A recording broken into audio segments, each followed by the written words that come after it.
Lockdown में अपने अपने घर में स्वस्थ होंगे, सुरक्षित होंगे। आज हम लोग बात करते हैं सील गुण सिद्धांत के। सील गुण सिद्धांत के बारे में बात करने से पहले बता दूं कि पिछले क्लास में हम लोग प्रकार के सिद्धांत को देख लिए थे कि व्यक्तित्व के सिद्धांत में प्रकार का सिद्धांत, जिसमें देखे कि स्वभाव के आधार पर हिपोक्रेट्स का था, शारीरिक रचना के आधार पर शेल्डन और क्रेस्मर का था, और मनोवैज्ञानिक गुणों के आधार पर हम लोग जूम का सिद्धांत को देखे।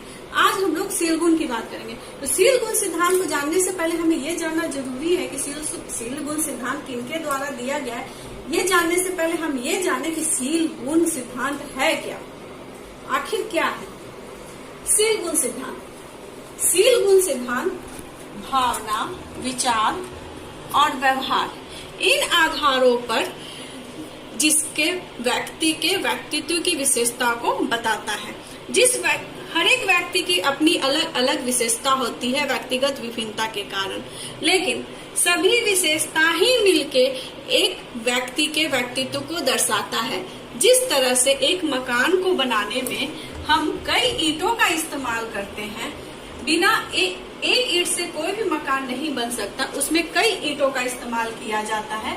इसी तरह से किसी भी व्यक्ति के व्यक्तित्व को दर्शाने के लिए उसके कई प्रकार के गुणों का एक साथ जुड़ाव होना बहुत ही जरूरी है। ये जो जुड़ाव होता है, कभी वो भावना होता है, कभी उसके विचार होते हैं, वो क्या सोचता है किसी बात को लेके, उसका व्यवहार कैसा है, अपने दोस्तों के साथ कैसा है, समाज वालों के साथ कैसा है, माता पिता के साथ कैसा है, उन सारे गुणों को ही आधार मान के किसी भी व्यक्ति के व्यक्तित्व का हम वर्गीकरण करते हैं। इसलिए इसे सील गुण कहा गया।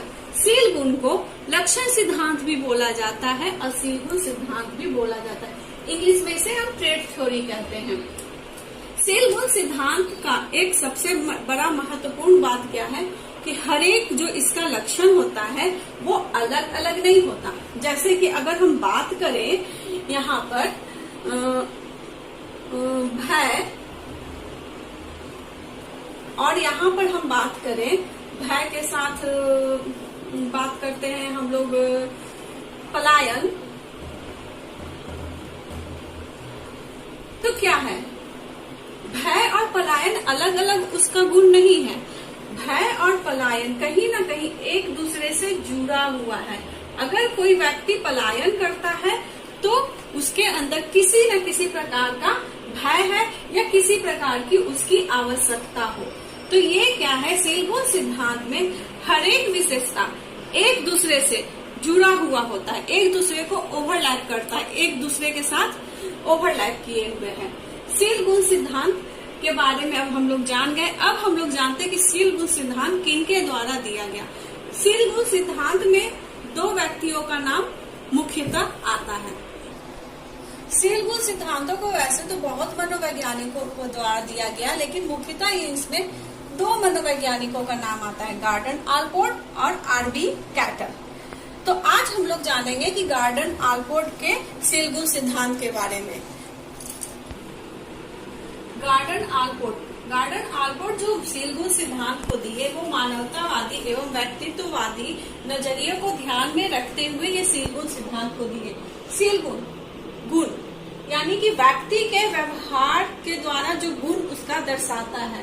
तो सील गुण जो होता है अस्थायित्व और संगतता को जोड़कर बनता है सील गुण। तो अस्थायित्व यानी समय, यानी कि जो उसका व्यवहार है वो कुछ समय तक अस्थायी रहे, तुरंत क्षण में परिवर्तन ना हो।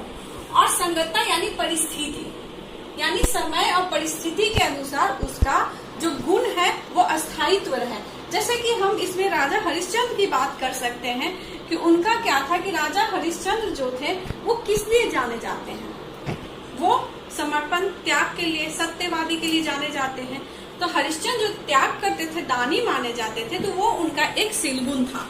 तो अब हम लोग बात करते हैं कि गॉर्डन आलपोर्ट जो ये सिद्धांत दिए थे वो किस तरह का सिद्धांत दिए थे। गॉर्डन आलपोर्ट जो सील गुण सिद्धांत को दिए थे वो दो भागों में दिए थे, सामान्य सील गुण का सिद्धांत और व्यक्तिगत सील गुण का सिद्धांत। सामान्य सील गुण का जो सिद्धांत था, इस सिद्धांत में था कि ऐसे गुण जो प्रत्येक व्यक्ति में होते हैं, वैसे गुण को हम लोग सामान्य सील गुण का सिद्धांत कहते हैं। और व्यक्तिगत में क्या था कि एक ही व्यक्ति के कई गुणों का हम तुलना करते हैं। अर्थात सामान्य शील गुण में अगर हम डर को ले ले कि कितने व्यक्तियों को डर लगता है, तो उसमें हम एक समूह में देख सकते हैं कि अगर 25 का समूह है तो उसमें से 15 या 16 एक सर्वेक्षण करने के बाद हम देख सकते हैं कि कितने व्यक्तियों को डर लगता है और कितने व्यक्तियों को डर नहीं लगता। तो ये एक सामान्य शील गुण हो गया जो सारे व्यक्तियों में होता तो है, और इसमें हम गुणों का तुलना एक व्यक्ति से दूसरे व्यक्ति में कर सकते हैं। जैसे बोल सकते हैं कि राम को कोई भी बात में बहुत ही ज्यादा डर जाते हैं, लेकिन श्याम जो है कुछ हर एक बातों को बहुत ही परिस्थितिवश संभाल लेते हैं। तो ये क्या हुआ, एक व्यक्ति की तुलना दूसरे व्यक्ति से कर रहे हैं। और व्यक्तिगत में क्या होता है कि एक ही व्यक्ति के कई गुणों की तुलना हम उन्हीं के गुणों से करते हैं। जैसे कह सकते हैं कि राम जो थे बहुत ही सत्यवादी थे, लेकिन बहुत ही ज्यादा त्याग प्रिय थे। तो यहाँ क्या हो रहा है कि उनके दो गुणों की तुलना उन्हीं से की जा रही है। तो ये हो गया व्यक्तिगत शील गुण। अब जैसे कि अभी बात हुई कि सामान्य शील गुण, तो सामान्य शील गुण में जैसे तुलना कर रहे हैं तो उसमें हमारा आज्ञाकारिता भी आ गया, अनुशासन भी आ गया कि तुलना कर सकते हैं कि कौन छात्र कितना अनुशासन प्रिय है, कौन छात्र कितना अनुशासन प्रिय नहीं है।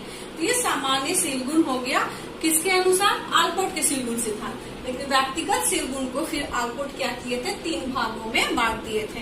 कार्डिनल प्रवृत्ति, केंद्रीय प्रवृत्ति और गौण प्रवृत्ति।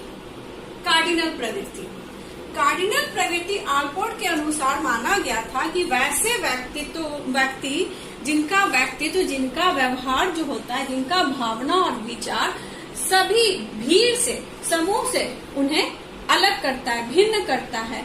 उन्हें अपने पहचान के लिए अपने नाम की आवश्यकता नहीं होती, और ऐसे बहुत ही कम लोग पाए जाते हैं। जैसे कि अगर आप लोगों के सामने बोला जाए कि अहिंसा के पुजारी, तो नाम किसका आता है, महात्मा गांधी। अगर कहा जाए सबसे ज्यादा शतक बनाने वाले क्रिकेट में इंडिया, तो क्या नाम आएगा, सचिन तेंदुलकर।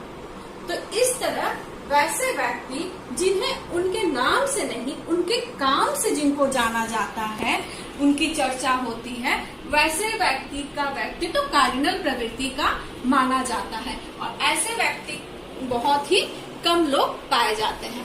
अब बात करते हैं केंद्रीय प्रवृत्ति। केंद्रीय यानी कि सेंट्रल की बात हो रही है। ये ऐसा व्यक्तिगत गुण होता है जो समाज के सारे लोगों में लगभग, अगर समाज में 20 लोग हैं तो उसमें से 10 से 15 लोगों में, लगभग सारे लोगों में ये गुण पाया जाएगा। अब जैसे कि सुबह उठना, देर से उठना, न्यूज़पेपर पढ़ना, वो भी हमारा एक गुण है, हैबिट है, आदत है। तो इस तरह का गुण जो सामान्य केंद्रीय प्रवृत्ति में रहते हैं, जो सारे लोगों में 5 से 10 लोगों में ये पाया जाता है। जैसे कि किसी की सामाजिकता, समाज की सेवा करना, ये लगभग सारे लोगों में पाया जाता है। हाँ, ये फर्क है कि कुछ लोग ज्यादा समाज सेवा करते हैं, कुछ लोग कम करते हैं, लेकिन समाज के हित के बारे में लगभग सारे लोग सोचते हैं। तो ये केंद्रीय प्रवृत्ति में आ गया, जो लगभग सारे व्यक्तियों में पाया जाता है। लेकिन हम उसके व्यक्तिगत गुण में इसका हम चर्चा करें तो होगा कि हाँ, ये व्यक्ति जल्दी सो जाता है, तब व्यक्तिगत हो गया। लेकिन अगर हम बात करें, दो व्यक्तियों की तुलना कर दें कि नहीं, राम तो जल्दी सोता है लेकिन श्याम लेट से सोता है, तो जब हम तुलना कर रहे हैं तब वो सामान्य शील गुण में आ जाएगा। अब बात करते हैं गौण प्रवृत्ति। गौण यानी सेकेंडरी। गौण यानी सेकेंडरी यानी कि किसी को देखकर किसी के बारे में हम जो बना लेते हैं। अब जैसे कि मुझे देखते हो सकता है कि जो मेरे बारे में नहीं जानते वो एक मेरा व्यक्तित्व बना लेंगे कि ये किस प्रकार की महिला है। किसी के हेयर स्टाइल को देखकर, किसी के पहनावे के देखकर, किसी के रहन सहन को देखकर, किसी के खान पान को देखकर हम उसके व्यक्तित्व का एक हम ढांचा तैयार कर लेते हैं।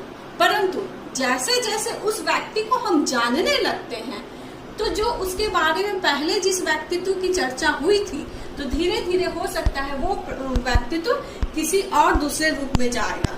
हो सकता है वो कार्डिनल में चला जाए, हो सकता है वो केंद्रीय में चला जाए। तो जब वो जैसे जैसे वो परिवर्तन होता जाएगा, जो हमारा तुलना कर, हमारे व्यक्तित्व का जो परीक्षण कर रहा है, उसके नजर में हमारा व्यक्तित्व परिवर्तित हो जाएगा, परिणाम परिवर्तित हो जाएगा, तो धीरे धीरे ये छिप जाता है। छिप जाने के कारण ही इसे हम कहते हैं गौण, सेकेंडरी। की शुरुआत तो इससे हुई, लेकिन अंत केंद्रीय या कार्डिनल पे होंगे, तो इसीलिए इसे कहा जाता है गौण प्रवृत्ति, जिसमें हम किसी के रहन सहन, खान पान, हेयर स्टाइल और कपड़ों को देखकर किसी के बारे में, हम किसी के व्यक्तित्व के बारे में एक परिणाम साबित कर लेते हैं। जैसे कि बहुतों के कपड़ों को देखकर लोग समझ जाते बहुत ही मॉडर्न है, लेकिन हो सकता है कि उसके विचार मॉडर्न ना हो। जब उसके बारे में जानेंगे, उसके भावना के बारे में जानेंगे, जब उसके विचारों के बारे में जानेंगे, उसके व्यवहार के बारे में जानेंगे, तो हो सकता है वो केंद्रीय या कार्डिनल में चला जाए। तो यही है गौण प्रवृत्ति। तो स्टूडेंट, आज हम लोग बात किए गॉर्डन ऑलपोर्ट के शीलगुण सिद्धांत के बारे में। पहले जाने कि शीलगुण सिद्धांत होता क्या है, फिर हम लोग जाने कि गॉर्डन ऑलपोर्ट जो शीलगुण सिद्धांत दिए थे कितने भागों में दिए थे, तो 2 भागों में दिए थे, सामान्य और व्यक्तिगत। सामान्य उसका कोई भी वर्गीकरण नहीं था, सामान्य जिसमें एक व्यक्ति के दूसरे व्यक्ति के गुणों के साथ तुलना किया जाए। गुण, कौन सा गुण? भावना के आधार पर, विचार के आधार पर, उसके व्यवहार के आधार पर। और व्यक्तिगत को हम लोग फिर 3 भागों में बांटे थे, कार्डिनल, केंद्रीय और गौण। कार्डिनल वैसे व्यक्ति जिनके व्यक्तित्व को उनके नाम से नहीं, उनके व्यवहार, उनके द्वारा किए गए काम के आधार पर जानते हैं। केंद्रीय ऐसे व्यक्ति जो बहुत ही नॉर्मल, उनमें ऐसा गुण है जो ज्यादातर सारे लोगों में पाया जाता है। और गौण उनके देखकर, उनकी वेशभूषा, रहन सहन, कपड़े का स्टाइल, हेयर स्टाइल देखने के बाद हम उसके बारे में धारणा तो कुछ और रखते हैं, लेकिन धीरे धीरे वो धारणा जैसे जैसे उस व्यक्ति को जानने लगते हैं, परिवर्तन होने लगता है, तो वो गौण में चला जाता है। तो स्टूडेंट, इसी के साथ आज का क्लास खत्म होता है।